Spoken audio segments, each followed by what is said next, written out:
کوئی نظر نہیں آتا۔ آمنہ کے لال نے کہا الیوم اکملت لکم دینکم واتممت علیکم نعمتی ورضیت لکم الاسلام دینا۔ لوگوں میں نہیں کہوں گا باتیں رہ گئی، میں نہیں کہوں گا کام رہ گئے، میں نہیں کہوں گا مشن ادھورا رہ گیا، میں نہیں کہوں گا مقصد پورا نہیں ہوا، میں نہیں کہوں گا نظریہ ادھورا رہ گیا۔ سبحان اللہ، اشہد حل بلغت، اللہ تو گواہ رہنا میں نے اپنا مشن پورا کر دیا۔ سبحان اللہ۔ نبی علیہ السلام کی سیرت کی شان جامعیت یہ ہے کہ زندگی کے جس دائرے میں آپ قدم رکھنا چاہیں، زندگی کے دائرے وسیع، تقاضے متضاد،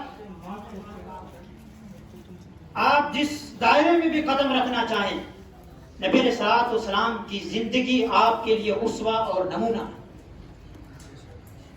یہ دنیا ایک طرح کے افراد پر مشتمل نہیں، یہاں پر طرح طرح کے لوگ رہتے ہیں۔ اگر امیر ہیں تو غریب بھی ہیں، بادشاہ ہیں تو فقیر بھی ہیں، تاجر ہیں تو ملازم بھی ہیں، متعاہد ہیں تو مجرد بھی ہیں۔ لیکن ایک طبقے کے افراد کی زندگی دوسرے طبقے کے افراد کے لیے اسوہ اور نمونہ نہیں، ایک طبقے کے افراد کی زندگی دوسرے طبقے کے لیے اسوہ اور نمونہ نہیں۔ بادشاہ کی زندگی فقیر کے لیے نمونہ نہیں، تاجر کی زندگی ملازم کے لیے نمونہ نہیں، امیر کی زندگی غریب کے لیے نمونہ نہیں۔ لیکن ایک شخص ایک پہاڑ کی چوٹی پہ چڑھ کر کہتا ہے اے اولاد آدم لقد کان لکم فی رسول اللہ اسوۃ حسنہ، خواہ تم کسی بھی طبقے سے تعلق رکھتے ہو، میں تم سب کے لیے اسوہ اور نمونہ بن کر ہوں۔ سبحان اللہ، ماشاءاللہ۔ وہ آمنہ کے لال کے سوا آپ کو کوئی نہیں ملے گا۔ سمجھ آئی؟ جی کیا فرمایا تھا میں نے؟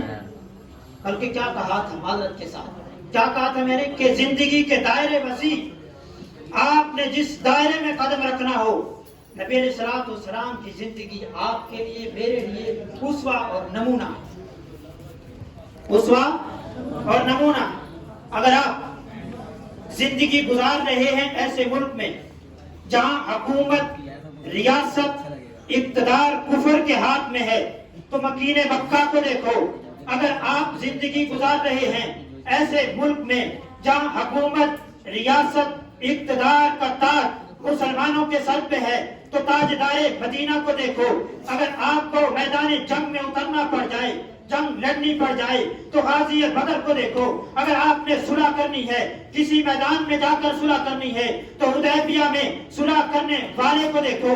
اگر آپ متعاہد ہیں، زندگی بسر کرنا چاہتے ہیں، اگر آپ شادی شدہ ہیں اور عمر شادی شدہ میں بیوی کی عمر بڑی ہے تو خدیجہ کے خامد کو دیکھو، اگر بیوی کی عمر چھوٹی ہے تو عائشہ کے خامد کو دیکھو۔